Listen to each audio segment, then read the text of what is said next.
நம்முடைய திருப்பத்தூருக்கு வருகை தர இருக்கிறார்கள். அது சம்பந்தமாக மாவட்ட நிர்வாகத்தின் மூலமாக என்னென்ன பணிகள் முதலமைச்சருடைய திருக்கரத்தால் தொடங்கி வைப்பது, திறந்து வைப்பது என்பதை பற்றி மாவட்ட ஆட்சித்தலைவருடைய தலைமையில் மக்கள் பிரதிநிதிகள், சட்டமன்ற உறுப்பினர்கள், நாடாளுமன்ற உறுப்பினர்கள், மாவட்டத்தில் இருக்கிற பல்வேறு துறைகளை சார்ந்த அந்த துறையினுடைய மாவட்ட அலுவலர்கள் அவளை வைத்துக்கொண்டு ஒன்றன் பின் ஒன்றாக நிகழ்ச்சியை எப்படி நடத்துவது என்பது குறித்து இந்த ஆய்வுக் கூட்டத்தை நடத்தினேன். பொதுவாக நம்முடைய மாண்புமிகு முதலமைச்சர் அவர்கள் ஏற்கனவே இந்த புதிய மாவட்ட ஆட்சி அலுவலகம் கட்டிய முன்பு அது திறப்பு விழாவுக்காக நம்முடைய திருப்பத்தூர் மாவட்டத்திற்கு வருகை தந்தார்கள். அதற்கு பின்னால் இப்பொழுதுதான் வருகை இருக்கிறார்கள். 25ஆம் தேதி மாலை நம்முடைய திருப்பத்தூருக்கு வர இருக்கிறார்கள்.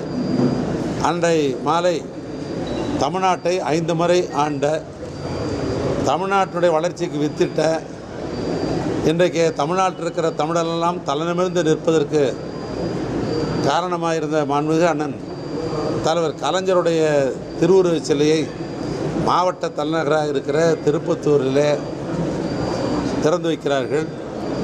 மறுதினம் 26ஆம் தேதி காலையில் நம்முடைய ஏலகிரி சுற்றுலாத்தலத்துக்கு போகிற வழியில், குறிப்பாக ஜோலார்பேட்டை தொகுதியில் அங்கே அரசு நிகழ்ச்சி நடைபெற இருக்கிறது. ஏறத்தாழ 25,000க்கும் மேற்பட்டிருக்கிற பயனாளிகள் அதில் கலந்து கொள்ள இருக்கிறார்கள். அதற்கு அந்த பயனாளிகளுக்கு வேண்டிய ஆணைகள், உதவிகள், பண உதவிகள், துறை சார்ந்த பல்வேறு உதவிகளை பயனாளிக்கு சென்று சேருவதற்கு அது சம்பந்தப்பட்ட ஆய்வுக் கூட்டத்தையும் மேற்கொண்டோம்.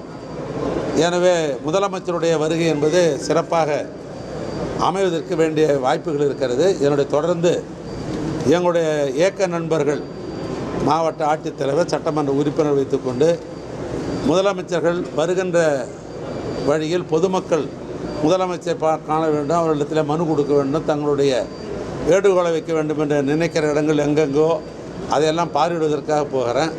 அதனால் உங்களுடைய முழு ஒத்துழைப்போடு, உங்களுடன் சொல்கிறது நான் பத்திரிகை நண்பர்கள்லாம் சொல்கிறேன், உங்களுடைய முழு ஒத்துழைப்போடு இந்த மாதிரி நம்முடைய முதலமைச்சருடைய வருகையை மிக சிறப்பாக அந்த நிகழ்ச்சி செய்வதற்கு நீங்களும் எனக்கு பெரும் உதவியாக இருந்தோம்.